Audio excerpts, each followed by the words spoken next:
पौराणिक कथा के अनुसार एक दिन हस्तिनापुर के महल में सन्नाटा सा पसरा हुआ था। जन्मेजय के नागयज्ञ को थमे कई दिन बीत चुके थे, लेकिन अपने पिता परीक्षित की अकाल मृत्यु के कारण राजा जन्मेजय का शोक नहीं मिट सका था। इसी शोक के निदान के लिए महर्षि व्यास की आज्ञा से उनके शिष्य ऋषि वैशंपायन ने राजा जन्मेजय को महाभारत का वृतांत सुनाना शुरू किया।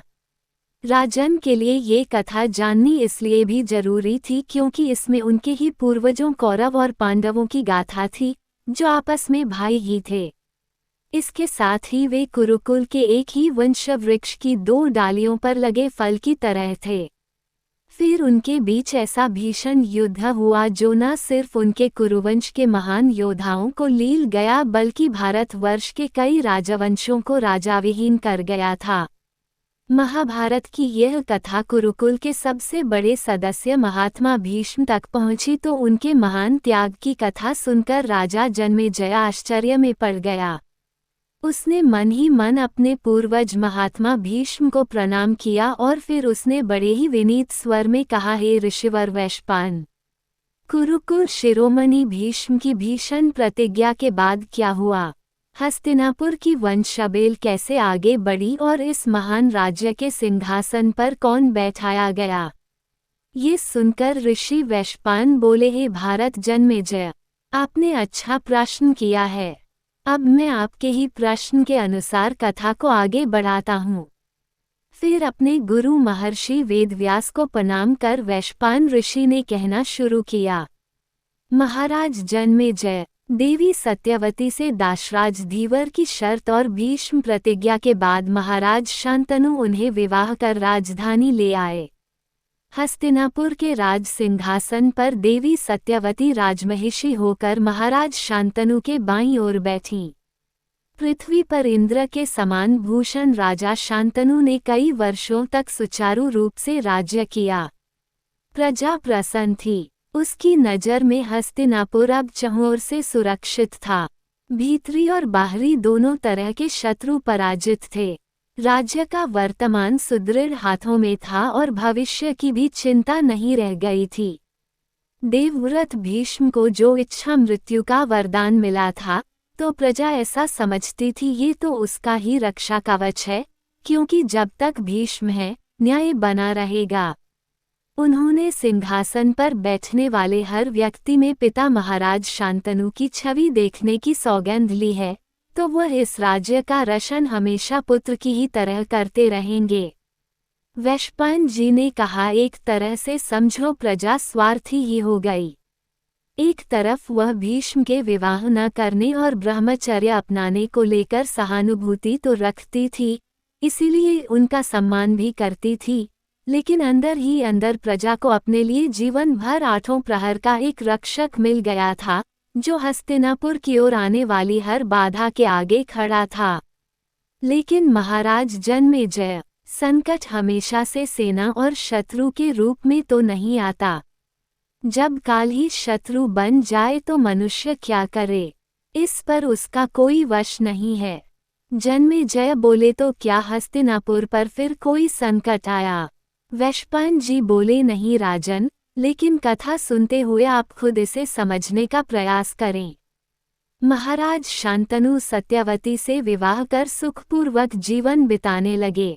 जिस तरह उन्होंने कामातुर होकर सत्यवती से विवाह किया था उन्होंने उसे भोगा, लेकिन इस संबंध में वह अब केवल एक सामाजिक बंधन और दायित्व को निभा रहे थे। वो इस संबंध में होकर भी नहीं थे, लेकिन अपनी मन की स्थिति का पता वह किसी को भी नहीं चलने देते थे। महाराज शांतनु नियम से ब्रह्म मुहूर्त में उठ जाते, शया त्याग कर देते, उपासना आदि करते और फिर राजसभा चले जाते। राजकाज संभालते हुए प्रजा के सुख दुख में दिन बिता डालते और जब भगवान भुवन भास्कर पश्चिम दिशा में कहीं ओझल हो जाते, तब वह शांत और मंथक गति से निवास की राह लेते थे और खुद देवी सत्यवती भी न जाने किस उधेड़बुन में कहीं खोई रहती थीं। उन्होंने महाराज से न कभी कोई प्रश्न किया, न ही उन्हें अपनी ओर से कोई उलझन देने की चेष्टा ही की। समय बीतता गया और देवी सत्यवती ने हस्तिनापुर राज्य में कुरुवंश के 2 और दीपक जलाए। महाराज के पुत्रों के जन्म से प्रजा में हर्ष छा गया। सभी जगहों पर चित्रांगद और विचित्रवीर्य के जन्म की बधाई गाई जाने लगी। महाराज भी प्रसन्न थे, लेकिन उनका हृदय किसी अपराध से ग्रस्त भावना से दबासा जाता था। वह जब भी भीष्म की ओर देखते तो वह उन्हें ऐसी मूर्ति नजर आते जिसके साथ अन्याय हुआ था।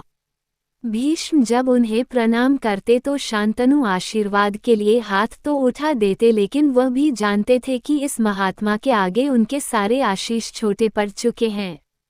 महाराज खुद को भीष्म का अपराधी मानते थे और जब दोनों बार देवी सत्यवती ने पुत्रों को जन्म दिया तो महाराज शांतनु के हृदय में अंधकार और घिर गया। वह शांत रहने लगे और शून्य में निहारते रहते। अभी उनके पुत्र अपने बालकपन से कुमार अवस्था में भी नहीं पहुंचे थे कि एक दिन इसी शून्य में निहारते हुए महाराज शांतनु को लगा कि काल ने उन्हें बुलवा लिया है, तो वह भीष्म के हाथों में अपने पुत्रों को सौंपकर और हस्तिनापुर की रक्षा का भार देकर स्वर्गलोक को सिधार गए। देवी सत्यवती ने नियति और नीति का यही परिणाम था, ऐसा मानकर वैधव्य को उड़ा और भीष्म की देखरेख में पुत्रों का पालन करने लगी। पिता का पिंडदान और उनकी प्रेतक्रिया कराने के बाद एक दिन कुमार अवस्था में ही देवी सत्यवती के बड़े पुत्र चित्रांगद का हाथ पकड़कर उन्हें सिंहासन पर बिठाया और विद्वानों, गुरुओं, महर्षियों से मुकुट पहनवा कर राज्याभिषेक कर दिया। हस्तिनापुर के नरेश चित्रांगद कहलाने लगे और भीष्म ने उनके प्रतिनिधि के तौर पर राज्य को चारों दिशाओं से सुरक्षित बनाए रखा। उन्होंने देवी सत्यवती के दोनों पुत्रों अपने भाइयों चित्रांगद और विचित्रवीर्य को सभी तरह के रणकौशल की शिक्षा भी दी। फलस्वरूप दोनों ही अल्पावस्था में ही महाबलशाली हो गए। महाराज चित्रांगद ने सीमाओं को जीतने और उन्हें बढ़ाने के बाद यक्षों और गंधर्वों पर भी विजय पाई। वह अपने सामने किसी को कुछ नहीं समझते थे। उनके इसी अभिमान को देखते हुए एक दिन उनके ही नाम राशि वाला एक गंधर्व चित्रांगद हस्तिनापुर में आया और उसने महाराज को युद्ध के लिए ललकारा। महाराज चित्रांगद और गंधर्व चित्रांगद के बीच कुरुक्षेत्र में भीषण महायुद्ध हुआ। कभी वह मल्ल युद्ध करते, कभी गदायुद्ध से कौशल दिखलाते, कभी खड्ग से वार करते।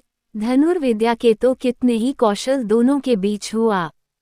इन दोनों का ये युद्ध 3 वर्ष तक होता रहा। अंततः एक दिन गंधर्व चित्रांगद ने हस्तिनापुर नरेश चित्रांगद को पराजित किया और उन्हें मार गिराया। नरेश चित्रांगद वीरगति को प्राप्त हुए। हस्तिनापुर एक बार फिर राजाविहीन हो गया। तब भीष्म ने अपने भाई की सभी अंतिम क्रिया आदि कराने के बाद देवी सत्यवती के दूसरे पुत्र विचित्रवीर्य को सिंहासन पर बैठाया। विचित्रवीर्य भी बलशाली थे और उन्होंने नीति और कुशलता के साथ कई वर्षों तक राज्य किया। वह भीष्म के आज्ञाकारी थे और भीष्म ने भी उनकी हर प्रकार से रक्षा की।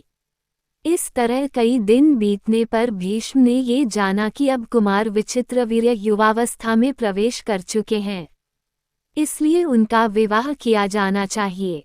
यह विचार वह माता सत्यवती से भी प्रकट कर चुके थे। उन्हीं दिनों काशीराज की 3 अप्सरा जैसी कन्याओं का स्वयंवर होने वाला था। वह एक ही साथ राजाओं के समूह में से अपने अपने लिए पति चुनने वाली थीं। ये सूचना पाकर रथियों में सर्वश्रेष्ठ भीष्म सिर्फ एक रथ लेकर काशीपुरी के लिए चल पड़े। वहां भीष्म उन सभी राजाओं की पंक्तियों में जा मिले जहां वे सभी वरे जाने की अभिलाषा में खड़े थे। उधर एक एक राजा का परिचय दिया जा रहा था और कन्याएं हाथ में वरमाला लेकर उस परिचय को सुन रही थीं। मन के उपयुक्त परिचय न जानकर वह आगे बढ़ जाती थीं। इसी तरह काशीराज की तीनों कन्याओं ने भीष्म को देखा और उन्हें अकेला और अपने से बहुत बड़ा बुजुर्ग मानकर आगे बढ़ गईं। उन्होंने समझा कि भीष्म जी तो बूढ़े हैं। इधर अन्य राजाओं ने ये सब देखा तो वह हंसी ठिठोली करने लगे। कहने लगे कि यह तो बड़ी बड़ी प्रतिज्ञा करके भीष्म कहलाते थे। अब बाल सफ़ेद होने और झुर्रियाँ पड़ने के बाद ये बूढ़ा लज्जा छोड़कर यहाँ क्यों आया है। कोई कहने लगा कि प्रतिज्ञा सिर्फ पिताजी के स्वर्गवासी होने की प्रतीक्षा में थी। वो गए तो प्रतिज्ञा ने भी अपनी राह ली और यह आ गए विवाह रचाने।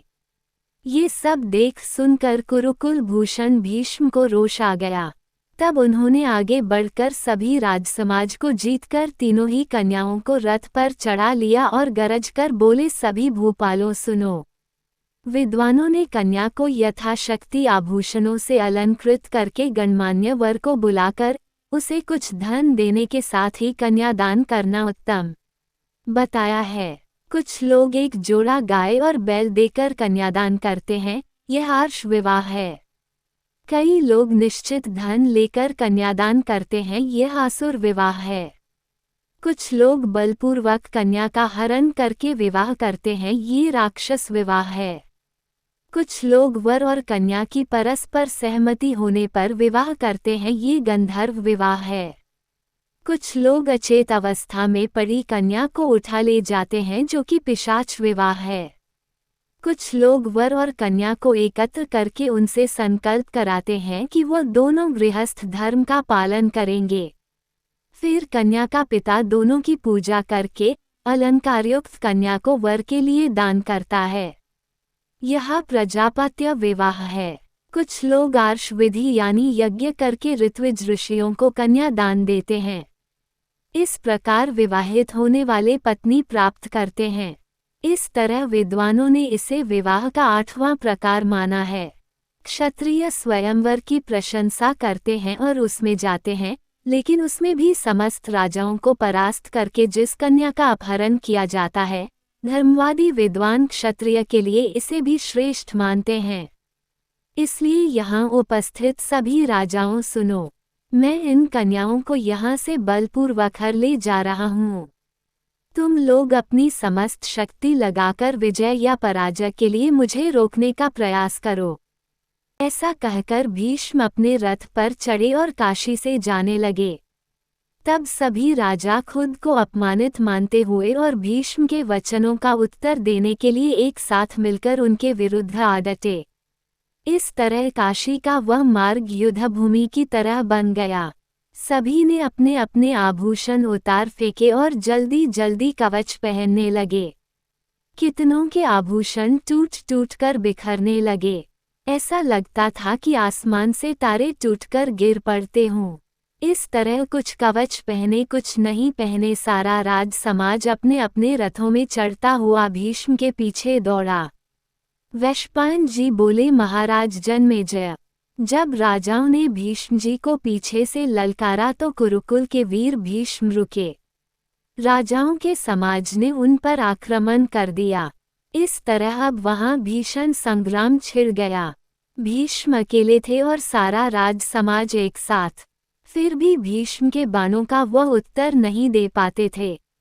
इस असंतुलित पक्ष में रोंगटे खड़े कर देने वाला भीषण और रोमांचक युद्ध होने लगा। भारत के राजाओं और राजकुमारों जिन्होंने अब तक कुरुवंशी भीष्म के पराक्रम की सिर्फ कथाएं सुनी थी, वह आज उसे प्रत्यक्ष देख रहे थे। सभी राजाओं ने मिलकर भीष्म पर 10,000 बाण एक साथ चलाए। ऐसा लगा कि बाणों की वर्षा ही हो, लेकिन भीष्म जी ने उत्तर में पंखों वाला ऐसा बाण चलाया कि वह आकाश में जाकर रक्षा कवच बन गया और शत्रु के सभी बाण खाली गए। इससे बौखलाए राजाओं ने एक के बाद एक बाण चलाए। सभी राजा एक बार में एक बाण चला सकते थे, लेकिन भीष्म फुर्ती से हर दिशा में एक बार में 5 बाण चला रहे थे। वही एक एक बाण से 2 राजाओं के बाण काटते थे और 3 बाणों से हर राजा को उसी स्थान पर अचल कर देते थे। इसी तरह भीष्म ने फुर्ती से 2-2 बाण और चलाए और सभी विरोधी योद्धाओं को वहीं बींध दिया। किसी के धनुष कट गए, कोई हिल नहीं सकता था। किसी के रथ का चक्का टूट गया, किसी का छत्र उसके ऊपर ही गिर गया और किसी के तरकश तो किसी के कवच कट टूटकर नीचे गिर गए। राजाओं की बड़ी संख्या बिना शस्त्रों की और असहाय हो गई। तब इनमें से कई विरोधी राजा जो अब तक भीष्म जी से लड़ रहे थे उनके रण कौशल को देखकर साधो साधो कहने लगे और कई ने दांतों तले उंगली दबा ली कि वह तो उन्हें वृद्ध समझ रहे थे, लेकिन महात्मा भीष्म तो रणकौशल में अब भी युवा हैं। उनकी बाघ जैसी फुर्ती उन्हें अजेय बनाती है। इस तरह प्रशंसा करके और भीष्म से पराजित सभी राजाओं ने रथ को दूसरी दिशा में मोड़ लिया और वहां से चले गए। कन्याओं को इस तरह युद्ध में जीतकर महात्मा भीष्म आगे बढ़ चले। वो आगे बढ़े ही थे कि शाल्वराज ने उन्हें सेना सहित फिर से ललकारा। शाल्वराज की ललकार सुन भीष्म फिर से युद्ध के लिए आ डटे, लेकिन इस बार अन्य राजा ने सिर्फ दर्शकों की भूमिका में ही रहे। शाल्वराज ने भीष्म पर आक्रमण किया और भीष्म ने कुछ देर उनके आक्रमणों के उत्तर में सिर्फ अपना बचाव किया। तब सभी राजाओं ने वाह शाल्वराज कहकर उनकी प्रशंसा की। ये सुनकर शाल्व कुमार ने उत्साह में भीष्म पर और भीषण आक्रमण किया। तब महात्मा भीष्म ने शाल्व कुमार के रथ के घोड़ों का दमन कर डाला, उसके सारथी को मार डाला और रथ को भी तोड़कर हर तरह से शाल्व का मानमर्दन करके उसे सिर्फ जीवित छोड़ दिया। शाल्वराज अब निहत्था था, इसलिए भीष्म ने उन्हें जीवन दान दिया और लौट जाने को कहा। इस तरह शाल्व समेत सभी राजाओं पर विजय पाकर महात्मा भीष्म ने तीनों कन्याओं के साथ हस्तिनापुर की राह ली। उन्होंने राजधानी पहुंचकर तीनों ही कन्याएं माता सत्यवती की सेवा में सौंप दी और उनसे नियत तिथि देखकर तीनों से ही छोटे भाई नरेश विचित्रवीर्य का विवाह करवाने की प्रार्थना की। सत्यवती भीष्म की बात मानकर विवाह की तैयारियों के लिए सेवकों को आदेश देने लगी। ये सब अभी हो ही रहा था कि तभी काशी नरेश की बड़ी कन्या जिसका नाम अम्बा था, वह आगे आई।